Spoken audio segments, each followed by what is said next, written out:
დილომშვიდობისა დავბრუნდით პირდაპირ ეთერში საზოგადოებრივი მაუწყებლის პირველ არხზე თქვენ უყურებთ გარაცემას დილა პირველზე. ჩვენ ამჯერად საუბრობთ მიწის რეგისტრაციის პროცედურაზე, რომელიც უახლოეს მომავალში გამარტივდება. გარაცემის სტუმარია საქართველოს ნოტარიუსთა პალატის გამგეობის თავმჯდომარე ნინო ხოფერია. დილომშვიდობისა ქალბატონო ნინო, ძალიან დიდი მადლობა გარაცემაში მონაწილეობისთვის. ჩვენს განმაყურებელს აქვე შევახსენებ, რომ თუ კი ქალბატონ ნინოსთან და ამ თემასთან დაკავშირებით გაგიჩნდებათ შეკითხვები, შეგიძლიათ დაგვირეკოთ ნომერზე 2409029. ქალბატონო ნინო, 1 აგვისტოდან ამოქმედდება კანონი, რომელიც პარლამენტმა მესამე მოსმენით მიიღო და რომელიც მიწის რეგისტრაციის პროცედურების გამარტივებას ითვალისწინებს, ხო? რატომ დადგა დღის წესრიგში ამ საკანონმდებლო პაკეტის შემუშავების აუცილებლობა და კონკრეტულად რა იგულისხმება გამარტივებულ პროცედურებში?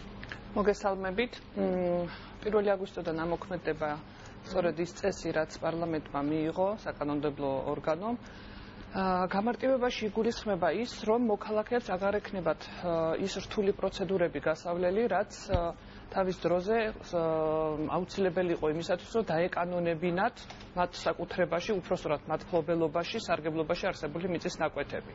გამარტივება გულისხმობს იმას, რომ თუ აქამდე ნებისმიერი გადაფარვის, ნებისმიერი ცდომილების შემთხვევაში, რომელიც აზომვით ნახაზებში სამწუხაროდ ძალიან ხშირად ხდებოდა, უნდა მიემართა მოქალაქეს სასამართლოსათვის. ამჯერად უკვე ამ სასამართლოს გზას ავწდებით და მარტივად შეიძლება მოგვარება ერთი პირველი საჯარო რეესტრი, რომელიც არის პირველი ორგანო, ვინც შეეცდება, რომ მაქსიმალურად ასე ვთქვათ, სამართლებრივ ჩარჩოებში მოაქციოს ეს ყველაფერი, განუმარტოს მოქალაქეებს და მოაგვაროს პრობლემები. დავის შემთხვევაში კი შესთავაზოს მათ დავის გადაწყვეტის ალტერნატიული გზა, ანუ არ წავიდნენ ისინი სასამართლოში და წავიდნენ ნოტარიუსთან მედიაციის მისაღებად. ქალბატონო, ესე იგი, თუ კი უკვე მიმდინარეობს სასამართლო პროცესი, შესაძლებელია პროცესი რაღაც რეგულაციებით შეწყდეს და პროცესები, რომელიც უკვე დაწყებულია სასამართლოში, მოქალაქეს ნებისმიერ დროს შეუძლია შეწყვიტოს, ეს არის მისი უფლება, ისევე როგორც მას შეუძლია ნებისმიერ დროს გააგრძელოს. ანუ კანონი ამ შემთხვევაში არანაირ შეზღუდვას არ გვთავაზობს. მაგრამ თუ მოქალაქეები გადაწყვეტენ აღარ მიმართოს სასამართლოს და დავა მოაგვარონ მედიაციის გზით, ეს იქნება, რა თქმა უნდა, მათთვისვე დაზოგილი დრო, თანხები და ადამიანური რესურსი. უფრო დეტალურად რომ მოგვიყვეთ თანოტარო მედიაციის უპირატესობებზე, იმიტომ რომ 23-24 ივლისს ნოტარიუსთა პალატამ გამართა სემინარი ნოტარიუსებისთვის, სადაც მათ ეს კანონი და კანონის ფარგლებში მათი როლი გააცნეს. ხო, ჩვენც რომ გითხრათ, რატომ უნდა მიმართოს მოქალაქემ ნოტარიუსს? ვისი გარანტია და რაში ეხმარება ის? დიახ, 23-24 ივლისი ეს იყო პირველი ნაკადი. ყველა ნოტარიუსი სავალდებულო წესით გაევლის ამ ტრენინგს, მიიღებს ინფორმაციას იმის შესახებ, როგორ და რა ფორმით უნდა ჩატარდეს მედიაცია და ამ შემთხვევაში უკვე ყველა ნოტარიუსი იქნება მობილიზებული იმისათვის, რომ საჭიროების შემთხვევაში მოქალაქეს გაუწიოს დახმარება. რა არის უპირატესობა? თქვენ კარგად მოგეხსენებათ, რომ დავა საერთოდ როგორც წესი არ არის სასიამოვნო პროცესი, მით უმეტეს სასამართლოში, სადაც იმის და გამო, რომ უამრავი საქმეები არის სასამართლო სისტემაში, ძალიან ხშირად ეს არის დროში გაწელილი პროცედურა. ხოდას კარგად მოგეხსენება, რომ სასამართლო პროცესები ხშირად ძალიან ხშირ შემთხვევაში თვეების განმავლობაში გრძელდება. ნოტარიუსის შემთხვევაში, ნოტარიუსთან მიმართვის შემთხვევაში ეს არის პირველ ყოვლისა დროის დაზოგვა. დროის დაზოგვა, იმიტომ რომ თქვენ თუ ირჩევთ მედიაციის, ანუ დავის მოგვარების გზას, მაგალითად მეზობელთან გადაფარვის ზონას ვერ იყოფთ და თქვათ ღობის 20 სანტიმეტრით გადაწევა გადმოწევაზე არის საუბარი. ვინც რა შეუძლია დათმოს? ნოტარიუსი განუმარტავს მათ, თუ რა პროცედურები უნდა განახორციელონ მათ, ვინ რის სანაცვლოდ რა შეიძლება მიიღოს. შეეცდება მოაგვაროს მათ შორის პრობლემები, ანუ ამისათვის ჩატარდა ეს ტრენინგები, რომ ნოტარიუსებმა ეს კარგად მოახერხონ და მოქალაქეს რა თქმა უნდა შესაძლებლობა ექნება, რომ რამოდენიმე დღეში დაასრულოს ის ხანგრძლივი პროცესი, რომელიც თვეობით გრძელდება. ნახოთ რა პრობლემით მოგმართოთ ჩვენი მაყურებელი, რომელიც ახლა ხაზია დილამშვიდობისა. დილამშვიდობისა. მოგესალმებით. ასეთი შეკითხვა მაქვს. კასპის რაიონის სოფელში დედამთილის და მამამთილის ბინა. ნოტარიუსი გთხოვს წარვადგინოთ რა თქმა უნდა ეს ყველაფერი გარდაცვალების ცნობა და ასე შემდეგ, მემკვიდრე მისი შვილი და თხოვობენ დაზღვევით გადასახადი ან რამე გადასახადს. გარდაცვალებულია მამამთილი 98-ში, დედამთილი 2003 წელში. არანაირი საბუთი მსგავსი შენახული არ ამას გადავყარე, იმიტომ რომ ძველი იყო და ვიფიქრე რომ არ დამჭირდებოდა. მათ სალაროს სტიგნაკები, მაგრამ რადგან შემდეგ გარდაცვლილია დედამთილი და ეს მამამთილი სახელზეა სალაროს სიგნატები ნოტარიუსმა ეს არ მიიღო. მხოლოდ რომ წარვადგინო ფლობელობა მიდანკას მუნიციპალიტეტისგან რომ ფლობდა განვაგებ საქმს ასე და ნოტარიუსთან წასად, მაგრამ არ მოხდა ნოტარიუსისთვის და მოხდა თელასისთვის, ენერგოპროჯორჯიასთვის. პრინციპულად არ იძლევიან და არ შეიძლება რომ ესე იგი რადგან მამამთილია პირველი გარდაცვლილი, ამიტომ ნოტარიუსი ვერ ახერხებს, შემდეგ დედამთილია და არ შეიძლება რომ მამამთილიდან მოხდეს ამის გაფორმება. ძალიან დიდი მადლობა შეკითხვისთვის, ხალხტონინო გიპასუხებთ ახლა. ნუ მიწის რეგისტრაციას ეს ნაკლებად ეხება ალბათ როგორც მივხვდი, მაგრამ პრობლემა ჩემთვის აბსოლუტურად გასაგებია. ნოტარიუსი ცდილობს ამ შემთხვევაში გარკვეულწილად მოქალაქეს გაუმარტივოს საქმე. გაუმარტივოს რას ნიშნავს? მემკვიდრეობა იხსნება 6 თვის შემდეგ გარდაცვალებიდან, მხოლოდ 6 თვემდე უნდა მიმართოს მემკვიდრე განცხადებით. როდესაც 6 თვემდე განცხადებით მიმართვა არ გვაქვს, მაშინ მოქალაქეს უწევს სასამართლოსადმი მიმართვა. ნოტარიუსები ყოველთვის ცდილობენ, რომ მოქალაქეები ააცდინონ ამ გზას, არ გაუშვას სასამართლოში და მოატანინონ მათ რაიმე ცნობა იმის დამადასტურებელი, რომ ისინი შეუდგნენ ამ ქონების მართვას და ფლობას. ამის შემდეგ ერთადერთი გზა მხოლოდ სასამართლოა, თქვენ უკვე ვეღარ ჩაერევთ. დიახ, და ამ შემთხვევაში თუ ჩვენ ამ ცნობებს წარვადგენთ და შევეცდებით, რომ დაუდასტუროთ ფლობა, მაშინ ნოტარიუსი 6 თვის შემდეგაც გასცემს ამ მკვიდრო მოწმობას, ისე რომ მოქალაქე აღარ გაუშვა სასამართლოში. სწორედ ამიტომ არის, რომ ნოტარიუსი სთხოვს მოქალაქეს მხოლოდ და მხოლოდ იმისათვის, რომ გაუმარტივოს მას ის პროცედურა და აცდინოს სასამართლოსადმი მიმართვას ვადის აღდგენის მოთხოვნით. ხალხტონინო, კიდევ ერთი მაყურებელი ყავს ხაზზე, დილა მშვიდობისა, გისმენთ. მოგესალმებით. დიახ.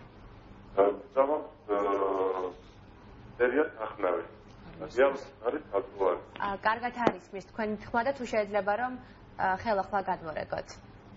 დაგელოდებით აუცილებლად და მოვისმენთ თქვენ შეკითხვას, მანამდე კი მემექნება თქვენთან შეკითხვა. ალბათ აი მხრივ მიწის რეგისტრაციის პროცედურებზე რომ განვაგრძოთ საუბარი, საკმაოდ რთული იქნება სოფლებში მუშაობა, იმიტომ რომ საკმაოდ ბევრ ადამიანს აქვს სადავო და ისინი ერთმანეთში უნდა მორიგდნენ და აი ამ პროცესში ძალიან მნიშვნელოვანი როლი აკისრია მედიაციას, ხო? როგორ ფიქრობთ, აი საქართველოს სხვადასხვა რეგიონში არის თუ არა საკმარისი რესურსი ნოტარიუსების კუთხით? მე მინდა გიპასუხოთ, რომ ნოტარიუსების კუთხით ფაქტიურად მთელი საქართველოს მასშტაბით თითქმის ყველა რეგიონში ყავს ჩვენ ნოტარიუსი. ახალი ინიციატივა, რომელიც 2014 წლიდან შევიდა ძალაში, უკვე სავალდებულო წესით ნოტარიუსის ისეთ რეგიონში დასაქმებას გულისხმობს, სადაც აქამდე ხელმისაწვდომი არ იყო სანოტარო სერვისი, ასე რომ ამ ხრივ პრობლემა არ არის. თან ყველაზე საინტერესო არის ის, რომ ნოტარიუსების შემთხვევაში ის მედიაცია, რომელსაც ისინი განახორციელებენ, სრულდება მორიგების აქტის შედგენით, რომელსაც აქვს უდაო აღსრულებითი ძალა. და სიმარტივესთან ერთად აუცილებლად უნდა გავითვალისწინოთ ის, რომ ნოტარიუსის შემთხვევაში ეს იქნება უფასო მედიაცია, ანუ მოქალაქეებს არ დასჭირდებათ დამატებითი თანხების გადახდა ასეთი პროცედურების განსახორციელებლად. რესურსები, კიდევ ერთხელ ვიმეორებ, თითქმის ყველა რეგიონში ყავს ნოტარიუსი, მხოლოდ რამოდენიმე არის დარჩენილი, სადაც სანიტარო სერვისი ხელმისაწვდომი არ არის, რომელიც ალბათ უახლოეს რამოდენიმე ხანში იქაც ხელმისაწვდომი იქნება. კი ბატონო, მაყურებელს მოусმინოთ, რომელიც ხაზზე ყავს, დილა მშვიდობისა, გისმენთ, თქვენ პირდაპირ ეთერში ხართ. განათლება, მოგესალმებით. იცით სამაინტერესოდ ეს კანონი, რომელიც პირველი აპრილიდან ამოქმედება, როგორც მე ვიცი, ეხება და სწორადულ რეგისტრაციებს. ანუ მაინტერესებს რომელზეც უკვე არის რეგისტრაცია სისტემურად ან სწორადულად ნებისმიერ მიწის სამყაროზე, რომელსაც აქვს რაიმე სახის უფლებისამგებელი დოკუმენტი. დიახ. მადლობა.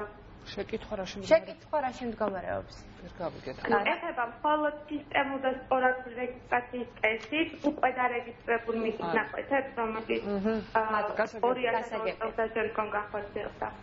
გასაგებია, მადლობთ. თუ რეგისტრაცია უკვე განხორციელებულია და საკუთრების უფლება აღიარებულია, რა თქმა უნდა, იქ არსებობს ალბათ დავა და დავის გადაწყვეტა შეიძლება მედიაციის გზით, მაგრამ აქ საუბარია არა უკვე რეგისტრირებულზე, არამედ შესაძლებელია მფლობელობაში არსებულ მიწის ნაკვეთებზე ვისაუბროთ, რომლის რეგისტრაცია სწორედ დავის მოგვარების შემდეგ უნდა განხორციელდეს. ვიდრე მომდევნო მაყურებელი დაკავშირდება ერთ-ერთი მიზეზი, რომელიც ხდება თქვა გაუგებრობებისა და შემდეგ სასამართლოებისა, ეს არის სტუდიებიდან და ოფისებიდან გავსვლოთ ნახაზების შექმნა, რომელშიც ძალიან ბევრი უსწრობა შეიძლება დაშვებული. და ასეთ შემთხვევაში, როდესაც ორივე მხარეს ამ ტიპის ოფისიდან გაუსველი ნახაზები აქვს და ამით ცდილობენ საკუთარ სიმართლის დამტკიცებას. ასეთ შემთხვევაში თქვენ თავიდან გიწევთ ყველაფრის დამტკიცება? ასეთ შემთხვევაში სამწუხაროდ ყველაფერი თავიდან უნდა განხორციელდეს, ანუ ახალი აზომვითი ნახაზები უნდა შედგეს. თქვენ სწორად შენიშნეთ, ეს იყო თავის დროზე ხარვეზი, რომელიც ნებისმიერი პირის მიერ ამ უფლების განხორციელებას გულისხმობდა შესაძლებლობას, ანუ როდესაც შეეძლოთ ნახაზები შეედგინათ ისე, რომ მართლაც ოფისიდან არ გასულიყვნენ და ამან გამოიწვია სწორედ ის ცდომილებები, თუ არ ვწდები სტატისტიკური მონაცემით, გასული წლის განმავლობაში 56,000-მდე მოქალაქე მიმართა დაახლოებით საჯარო რეესტრს ასეთი დავის არსებობით. ანუ ეს არ არის ცოტა და საჯარო რეესტრი პარალელურ რეჟიმში ასევე გეგმავს ამ აზომველების მიმართ გარკვეული ტრენინგების სერტიფიცირების პროგრამას, რომელიც ასევე განხორციელდება და აქედან გამომდინარე ეს დავები რაღაცნაირად მოქალაქეებს უნდა მოუგოროთ ვიღაცამ რაღაცა დათმოს ალბათ. მაყურებელი ყავს და თუ შეიძლება რომ მოვისმინოთ, შემდეგ განვაგზავნოთ ჩვენ საუბარი დილამ შვიდობისა. გისმენთ? ალო. პირდაპირ ეთერში ხართ, დასვით თქვენი შეკითხვა. გამარჯობა. მე მაინტერესებს მას ეს სახურავში ვილაპარაკო? დიახ, პირდაპირ ეთერში ხართ, გისმენთ. ეს სახურავში ვარ მოქცეული ორი მეზობელი. და მე ჩემი წილებინა გაფორმებული მაქვს, იმას თავისი წილებინა არ აქვს გაფორმებული.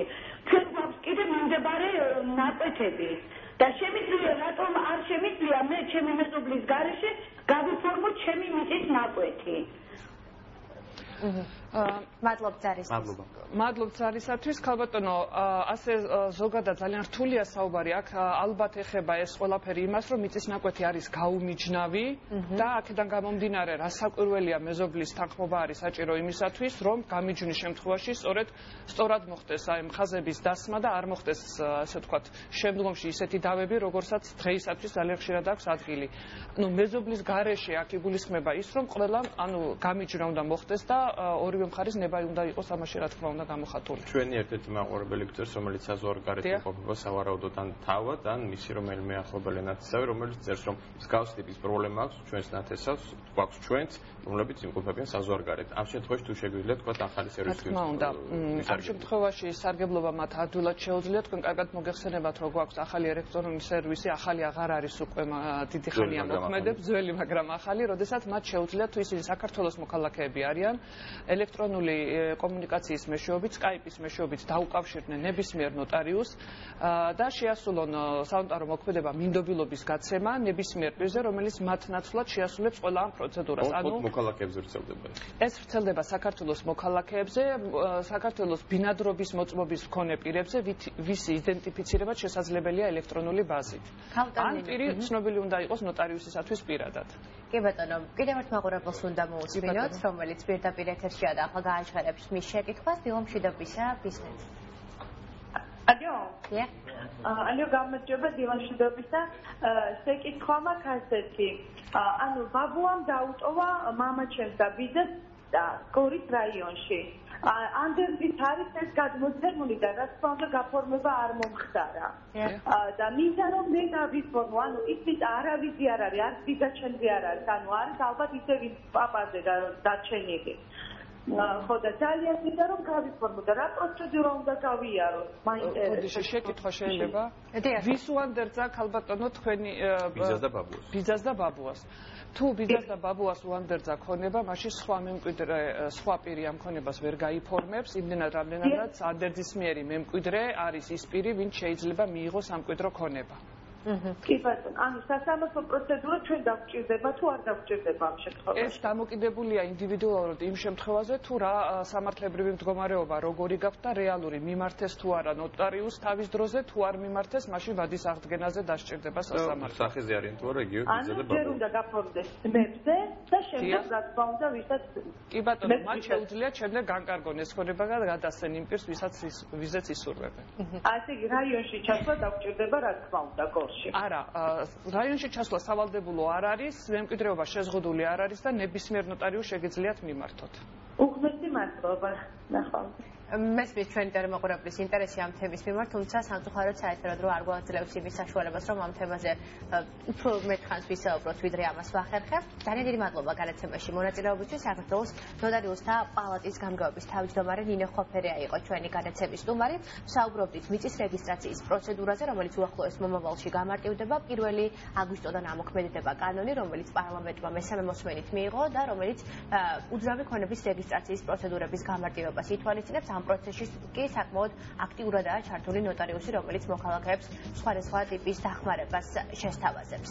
დიდი მადლობა კიდევ ერთხელ განაცემაში სტუმრობისთვის. ამასობაში კი ჩვენი განაცემა დასასრულს მიუახლოვდა. დილის 8-დან ამ დრომდე თქვენთვის